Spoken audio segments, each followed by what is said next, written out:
What's the story, Morning Glory? What's the word? Hummingbird. Thank you so much for clicking on my channel and for joining me for this review of The Real Housewives of New Jersey, Season 12, Episode 9, There's No Crying in Softball. So we start off where we left off from the last episode, which is Teresa versus Margaret. So they're fighting, they're going back and forth, and then Margaret says that Teresa is just trying to deflect from the whole Louis conversation. And then Teresa says that she's heard the rumor about Evan directly from Margaret. And then Margaret completely denies it. She says, "You never heard that from me because I never said anything about Evan." And then and Jackie even says, "I don't believe Teresa. I don't think that Margaret was the one that told Teresa about Evan." So Margaret accuses Teresa of having Jennifer call Serena to dig up information about Evan. Jennifer tells Teresa, "Look, it's no big deal. I admitted to doing it. I did what I did."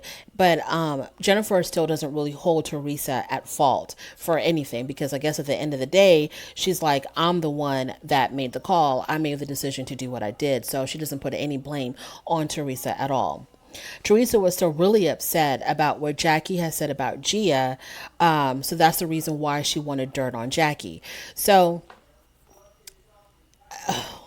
Teresa screams at Jackie for not prefacing that whole analogy by saying that it was an analogy. This was last season. I think it was. Was it last season? Yeah, it was last season when Jackie had confronted Teresa about the rumors she was spreading about Evan. And then to make a point on how hurtful that was, Jackie had said, "It's just like if I spread a rumor about, oh, I heard Gia was snorting cocaine in the bathroom of her dorm." And then, Teresa went livid. So she was just using that as an example, just to show the pain that you would feel if I would have said that is the pain that I feel when you talk about my husband. But that was completely lost on Teresa. So Teresa is just really acting out of pocket. She's like practically screaming at the top of her lungs, straining her vocal cords, saying that Jackie needed to preface it by saying, "Hey, I'm about to make an analogy, so don't take it too seriously what I'm about to say." But when someone makes an analogy, they don't do that. Usually they'll say words to give you an idea that they're about to make an analogy or a comparison because they'll say, "For example, if I would have said," so on and so forth. So Margaret tells Jennifer, "Would you have called Serena if Teresa didn't ask you?" And this is where Jennifer says, no, she would not have called Serena, but she doesn't blame Teresa. At the end of the day, Jennifer made her own decision to make that call. So then they take a break for lunch. So the Teresa says that she's very happy, and she's very happy in her life, and she's all about love, love, love, love, love, love. So she gets really upset when people really try to hurt her. And so Miss Love, Love, Love, Love, Love, I'm all about love. She now gets on Tracy.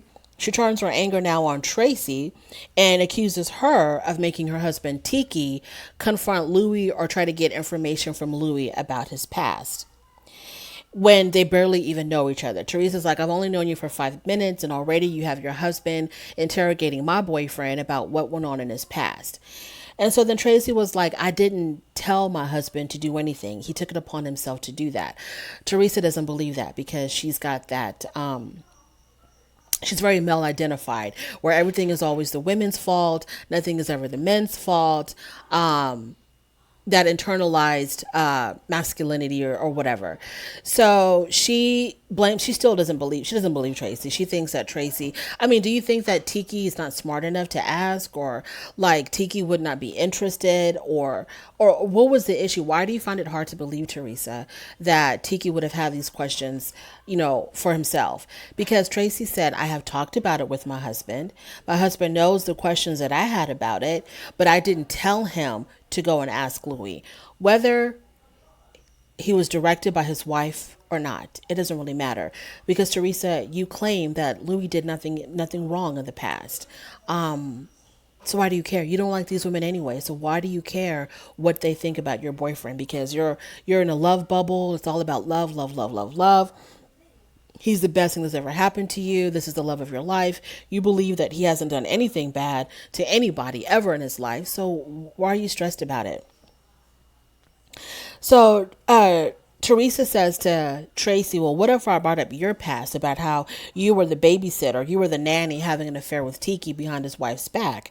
And, Tracy took it all in stride. She didn't go get out of pocket with it. She didn't go crazy about it. She was like, first of all, I wasn't the nanny. And I don't have a problem with people asking me questions. I personally, I really wasn't that crazy about Tracy when she first came on the scene because I thought that she was really too meddly and too nosy. But now I'm kind of like taking a liking to her because she's a little bit sensible. And for her to say, I don't have a problem with people asking me a question, because sometimes you want people to ask you exactly what went down, how did it go down, who did what, instead of having these people rely on the internet, blogs, rumors. It's like, just come and ask me about how it all went down. Let me give my side of the story to you. So Teresa brings up Margaret once again. And then she accuses Margaret of talking to Louis's exes. She goes, for all I know, it could have been Margaret that went to go talk to his exes and put that story out there on the internet. Teresa really hates Margaret. And I don't know if it's from that whole Danielle Straub thing when Danielle Straub and Margaret were going back. I don't know why, or I just don't understand why Teresa, her eyes just shoot daggers every time she looks at Margaret. She really hates that woman because she cannot go an entire scene without mentioning something about Margaret. So there's something wrong with her. Like, I just don't know. Anyways, so with all the stuff that Teresa has gone through with Joe Giudice, for some reason she's gotten big and bold and very vocal about these internet rumors about Louis, which are probably 75% true. But when people were saying things about Joe Giudice, I mean, she put up with a lot of stuff from Joe Giudice, and she just was mum about it. The affairs, the tax issues, the blatant disrespect that he would show to Teresa, the way he would talk to her, very demeaning. But she was cool with all of that. But it comes to these stupid internet rumors and Margaret asking questions about these internet rumors about Louis, and Teresa loses her mind. And she just wants to, I don't know. So Miss Love Bubble, she doesn't want her love bubble to burst, so she promptly exits. She leaves the treescape event. Moving on. So now we see Teresa getting ready for the big move because her and her girls are moving out of this particular house where the girls were, they were brought up in this house. This is where, they lived as a family all their lives. And so Teresa is selling that house and they're getting ready to move. And Gia feels some type of way about leaving this house. She says in her confessional, this is her childhood home, and this is the last physical remnant that the girls will ever have of their dad. And they're giving it up, and it's really difficult for the girls. And Teresa says that it's going to be a start to a new beginning for them. They're going to start fresh in a new house and have, new memories. And then once again, Teresa brings up Margaret. So she tells Gia that that Margaret and Tracy were throwing all these false accusations of about Louis. She talks about that whole thing again. And I'm like, Teresa, first of all, do you not have any friends? Because you're unloading a lot on your daughter. And yes, Gia is a full-grown adult. And of course, Gia is always going to come to her mother's side. But it's like, that's something that you would want to talk about with your girlfriends, not necessarily your daughter. But that's just me. So Gia says, well, did anybody have your back at the treescape? And Teresa was like, yeah, it was only Dolores who had my back. And Dolores, if you consider that having her back, then she had her back. But Dolores tries to be very mutual. But Dolores also, I think, feels this need to, stand up for family. So Teresa says in her confessional that the only reason why she even went to the damn Treescape event was to give them all a piece of her mind and to promote her product, which is an athletic line for some company that she's working with. So now we're moving on to Jackie and her therapy session. This was really difficult to watch because this is like a real, it seems like, even though it's reality TV, this seems like a very real issue that Jackie is facing, and it's very, very detrimental to her health. And so she talks about how her eating disorder takes a lot of energy out of her because she has a calendar and she has to plan what she's going to eat on what particular days and what days are going to trigger her to eat something that she doesn't want to eat, or like if she has to go to a party or some type of an event, it's very, very stressful for her because she's known that she's going to be put on the spot as far as the eating. And how is she going to deal with that? Because at least in her home or in a restaurant, she can somehow control what's in front of her. But when she goes to an event or to a party, then, she's going to be accosted by this like array of food, and it's going to be very triggering for her, and then she's going to be going through like a really big struggle as far as deciding, should she eat, what can she eat. Maybe people will be watching her, questioning why isn't she eating, so on and so forth. And so the therapist tells her that eating disorders come from very low self-esteem. Obviously, because Jackie talks about when she was younger, she was heavier, and she did have very low self-esteem, and that's what turned her into, basically what she calls herself. I'm not calling her this, but she calls herself an anorexic, and her therapist says that she's a full-blown anorexic. So Jackie's eating disorder has also affected her marriage and her life with Evan.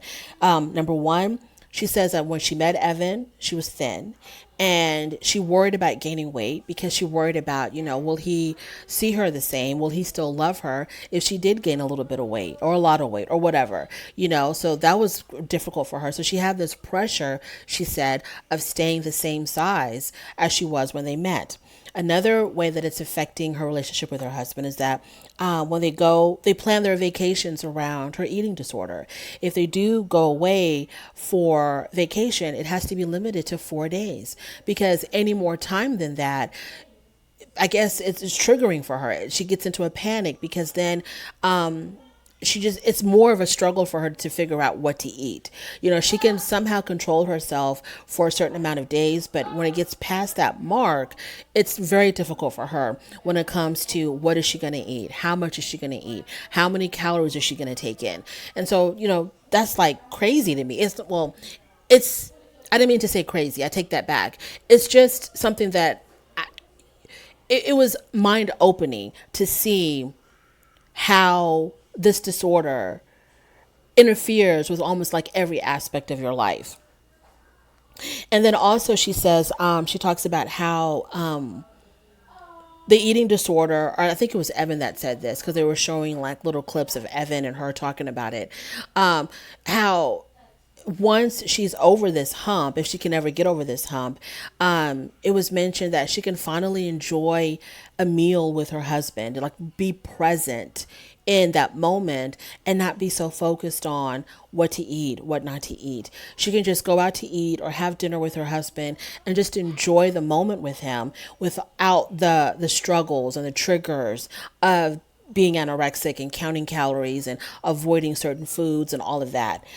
It's a lot. It is a lot on Jackie. It's a lot. And then she's got to deal with the Evan rumors, and then she's on this crazy reality TV show. It's a lot. Moving on from that. So then Jennifer and Nabil, they are out to dinner, and Jennifer says that she tells her husband that she's made up with practically everybody, and that Dolores had invited them to the softball charity event, and she wants her husband to come, and she wants her husband, to make good with all the guys in the group. And Nabil says that he has certain feelings about what took place with these guys, the things that they said about Jennifer. So he's probably not ready to make nice with them just yet. So then Jennifer says, well, anyways, their anniversary is coming up, and it's going to be 19 years of marriage and 20 years since they met. And when she said that, Bill says, yes, 20 long years. And he says it just like that. Like they've been the most grueling 20 years of his life. Instead of saying, yes, baby, 20 years. And, time just flew by with you because, I've just been so happy and we've been having so much fun. Or instead of just saying, yes, 20 years, baby, and I hope 20 years more, 100 years more with you. He just said 20 long years. And you can just feel the heaviness of that sentence. And then Jennifer says, well, at this point, if anything happens, I'm going to be getting half anyway. So then they talk about the affair. And, she tells him how angry she was with him. She says, I was home taking care of our children, pregnant with our fourth child or third child or whatever. And Oh, because when she brought up the affair and how she said, she told him how she was still mad about it. She still carried a lot of anger about that affair. Bill says, well, look, that happened many years ago. Kind of like, why are you even bringing this up? And then Jennifer says, I don't give a damn. Well, she didn't say damn, but she says, I don't give a damn how many years ago it happened. And then when she said that with such veracity, Bill completely stopped eating. Like he stopped in mid chew and his eyes got really wide and he looked at her like, damn, where's this coming from? And so then Jennifer says, you were not, she says that, I was home, pregnant, taking care of our small little children while you were out there doing doing your thing and not giving a damn about me. And she says, I was going to be a tough girl. I was going to swallow that bitter pill, but I'm sorry. I'm sick of giving you a pass. She finally lets him know how she felt. The fact that, she tried to overlook it. She tried to be the good wife, not bring too much stress to him, not really put this in his face the way that she needed to, the way that she should have. And, let bygones be bygones and be the good little wife. But she's like, you know what? Those days are over, Bill. It's not that no more. Moving on to Margaret and her assistant. So Margaret and her assistant, they're doing whatever they're doing. And she gets a text from Teresa asking all the women to wear clothes from her athletic line that she's partnered with this company with. And so Margaret's like, I'm not going to do that. There's no way I'm going to promote her business or promote her product after how she treated me at the Treescape event. Moving on to the softball game. So at the softball game, everyone begins to arrive and they're changing into their softball gear. And it seemed like at first nobody was going to wear Teresa's clothes because we know the reason why Margaret and Tracy weren't because of how Teresa treated them. And then Melissa said she wasn't going to do it. And then Dolores even said, Dolores, which is Teresa's biggest ally, she said that she wasn't going to do it because the fabric was too heavy and she didn't think she was going to be comfortable in it playing softball. So then Teresa and Gia arrive and, Teresa brings the clothes for all of them to wear. And it was just basically the leggings. And they were black leggings. And so Margaret was like, when Teresa was like, hey, you're going to wear this? And Margaret was like, no, thanks, I'm good. And Teresa was like, what do you mean? Why do you got to say it like that? I'm good. Why do you got to say it like that? And so then Gia was like, it's practically the same thing as you're already wearing. So what's the difference? And, my mother always supports y'all, so why can't you support her?